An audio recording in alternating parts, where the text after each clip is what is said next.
Microgrid feasibility studies, as the name implies, tells you what is and is not possible. So we have to be able to model that, understand what do those loads look like, and then be able to match that scenario with storage and solar. So it's become much more complex. From a client perspective, that's incredibly important to have confidence in the system you're about to build and to better understand what you can actually do with your site and with the electrical loads that you want to back up. What do they need it to do?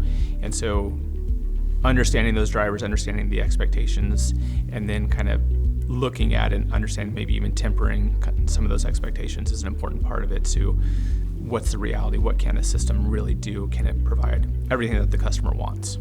Mayfield has always prided itself with being at the forefront of the industry. We see the industry steering itself toward microgrids, so that's where our services are going.